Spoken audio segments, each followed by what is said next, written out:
All right. I'm going to get off of here for real. But I'm going to finish what I had to say. Before my father passed, there was a lot of forgiveness that I had to give. There was a lot of understanding. There was a lot of processing.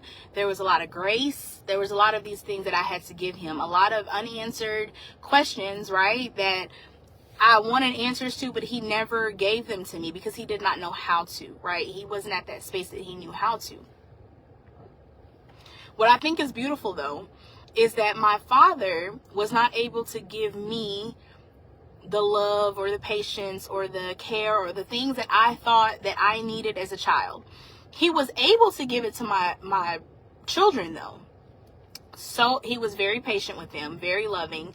There was a situation that he had me a little upset about, but overall, him and his grandkids, a whole different man when it came to his grandkids, right? And what I've learned even with my mom is that a grandparent, first of all, that's a different type of love, okay? That's a different type of love. A grandparent and their grandchild is a different type of love. I've learned that. And I've also learned it's almost like another opportunity for the grandparent to get it right, right? As parents, we have to not have our hearts shut down, shut off from our parents when our parents are trying to get it right with us. They can't go back in time, y'all. Our parents can't go back in time. I'm sure if they could, they would get it right. They would do all the things different, but they can't. It's impossible, right? All you can do is what you have with the time that you have now. My father passed away young. He didn't make it to 60. I'm 33 this year, and I don't have my father here with me. I have my dad in heaven, okay? My father in heaven, okay? But my father, my natural parent, is no longer here with me. The loss of a parent is heavy, especially when you expected and you wanted and you played different things in your mind on how life was going to go, right? We have got to forgive our parents. We have got to forgive family members. We got to. You're literally hardening your heart to the person who gave you life. To the person who endured. You don't even know how much our parents endured for us, though it may not seem like it. I was having to have a conversation with my son, and there were things that I had to tell him that I didn't want to. I didn't want to have to share those things with him. Because as a parent, I'm thinking I'm protecting him. I don't want to share those things with you. But now I'm understanding, like, maybe you might have to share some things with them. Right? I could never take away my mother's journey and her being a woman from her. And she did not raise me. But this woman endured a lot.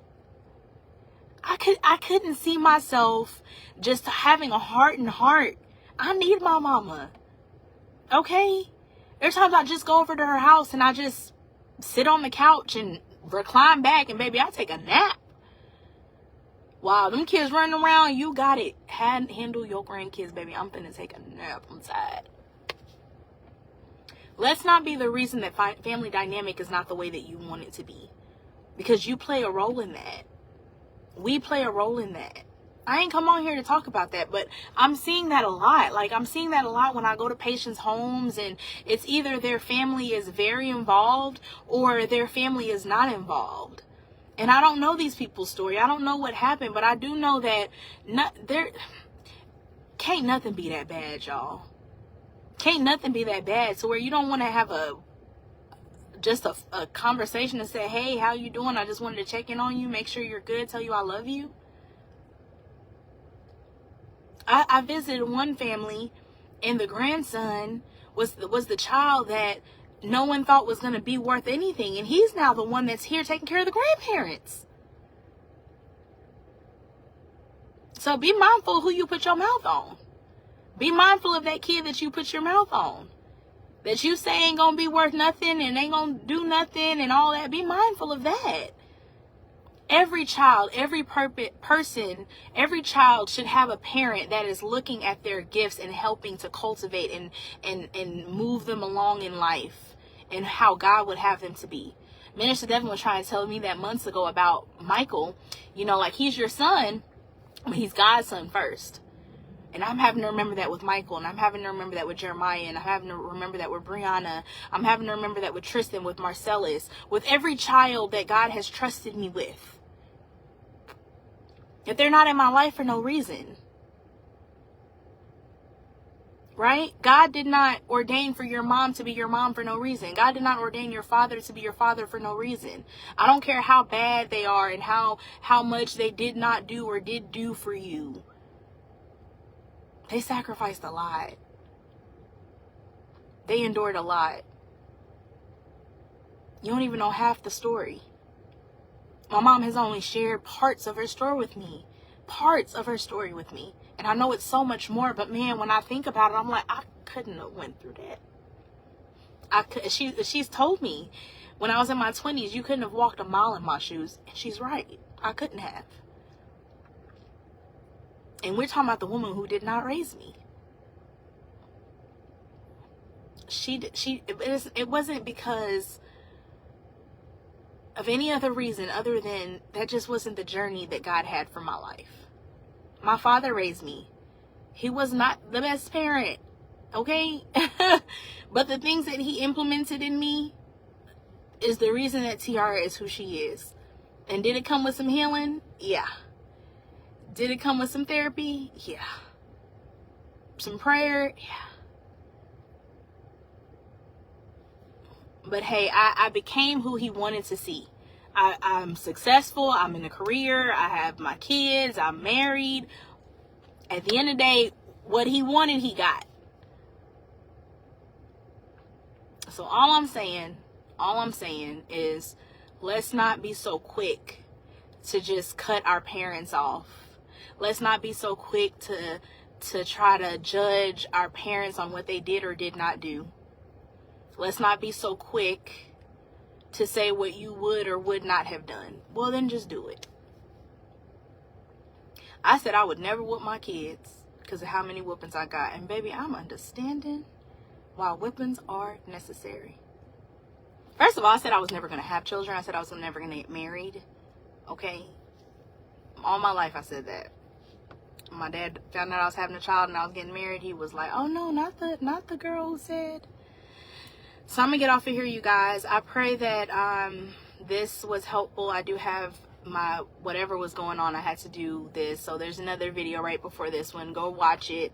Send it to somebody who you feel it would help. Listen, I'm just here to share my testimony with y'all on how God brought me from this rebellious, like my granddaddy used to call me, the rebel with sense. Okay, because I was a rebel, but baby, I had some sense. Okay, I didn't want to go. If you told me to go left, I was going right because I thought that I knew better than you, and I thought that everybody was just dumb. I'm just honest. I was young and dumb, and I thought everybody was dumb. Okay, I had a little bit of sense, but how I went from being this very rebellious young lady who was just destructive and would go off and fight and hateful and all the things, right? I ain't like to deal with people too long because I felt like people was just fake and just people just weren't me, right? To now being in Christ and understanding like, no, that was never who I called you to be to begin with, right? That loving child, right? Because the Bible tells us to come as a child, right? And as a child, I was very loving. I would run up to strangers and just hug them. My dad used to tell me, like, I would think that you was going to get kidnapped because you would just run up to a stranger and hug them. Then I went through a process of not wanting to hug people. And now I'm like, everybody, just come get this blessed hug. Come get this hug, right? So take that time to know who God has called you to be and be who God has called you to be. Unapologetic, okay, too. Loving, caring, stern, firm, not a pushover, right? And if you're wanting to see something different in your family, then you be that difference. You be that person. Don't talk about it, do it. Because it's easy to talk about what you woulda, coulda, shoulda, and just do it. I hated the fact that my family didn't come together for dinners and stuff like that. Or if they did, it seemed like I wasn't included and all that. So you know what I did? I started having Sunday dinners at my mama's house. And then I couldn't keep up with them more because I was tired after church. And then my brother started keeping up with it. Right? And now we just pop up over my mom's house randomly throughout the week. And even if it's just to come over and just to say hi. So whatever it is that you're wanting, you be that. You feel like the family dynamic needs more love? You be that love. You feel like they need to have more nights where we do game nights? Well, then you bring the games. You feel like there needs to be more compassion? Well, then you show the compassion. Maybe the people that you want to be a certain way, maybe they don't know how to do it. Maybe they've never seen it before. So then you just do it. You show them. But don't, when it comes to your parents, don't cut your parents off. You're going to need your parent before your parent needs you. You think about it. They've lived their life without you, right? There was a time in their life where they did not have you. You have never lived your life without your parent. Just saying.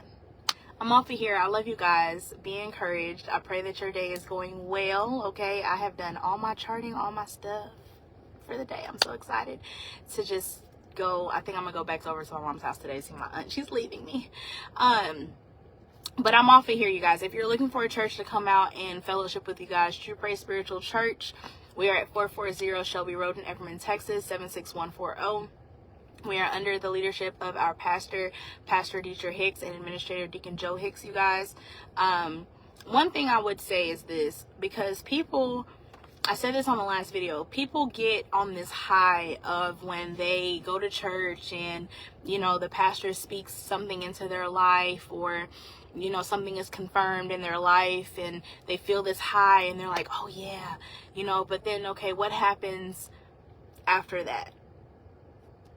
Right? Like, what happens after you receive the word? What do you do with it from there? What do you do with it from there? I want us to all ask ourselves that, like, okay, now what do I do with this from there? How do I nurture this seed? What do I do with this from here? Don't just be the person that just kind of goes to just eat a good word and then they just puke it out and they don't do nothing with it. It doesn't digest. It doesn't take root. It doesn't work anything, right?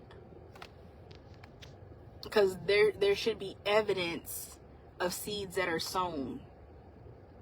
There should be evidence that God is doing a new thing in you. There should be evidence, right, that you have the Holy Ghost. There should be evidence that God is with you. There should be evidence, right? The only way to prove something is with evidence, right? When we go to court, right, there's no way that they can prove something without evidence. We can't just go based off of like what you just said. No, I need evidence. I need proof. So we need proof, right, that the word you just received, that you are working that thing. If you're saying, God created me a clean heart, then what are you doing with that? You're asking God to do it, but then what are you doing? Are you choosing to cut off the dirty movies, to cut off the dirty conversations, to cut off the people? You're saying, okay, Lord, I want to be a husband. I want to be a wife. Well, what are you doing with that? Are you still answering sneaky links, right? People who you know dang on well, this man, this woman ain't gonna marry you. Like, what are you entertaining the conversation for? I couldn't say I want to be a registered nurse and I didn't go to school for it. I didn't study for it. I didn't pay for the exams. It doesn't make sense. How are you seeking after holiness? And how are you seeking after righteousness if you're not doing the work? If you're not reading the word, if you're not getting in spending time with God as any other relationship? My husband would feel as though something was off or something was wrong if I never wanted to spend time with him. If every time he called me, I ignored his call. If every time he's like, hey, you want to go here with me? I'm like, no. He would not feel like I cared, like I actually wanted a relationship. It's no different with God, y'all. Like, we have to really start looking at it like that. Like, you don't want to read your word, you don't want to pray, you only want to go to church on Sundays and hear a message that makes you feel good. But then when the conversations don't make you feel good, you don't take that back to God to say, man, that really cut. Why did that cut like that, Lord? Like, what I need to work on? And then ask yourself, why don't you want to work on it? There's a time that I did not want to wake up to pray. I did not want to wake up to pray. I'm like, I don't want my alarm going off at 5 a.m. and then I got to wake back up to go. I don't want to do that. I had to just be honest. I did not want to do it. I just wanted to sleep. You want to know what happened? It seemed like every Sunday, after every Wednesday, after every scroll, after every random thing, it said something about waking up for prayer or something like that. There's a time that I didn't want to get in my word and read my Bible. That I didn't want to sit down and read. I would feel like I have so much to do. Like I can listen to it on my way here, or I can, try to go and look and I'll just read a passage here, but I wasn't really going deeper. We've got to go deeper. We've got to have these tough conversations. We've got to be honest. Right? I'm up here for real. Bye. I love y'all.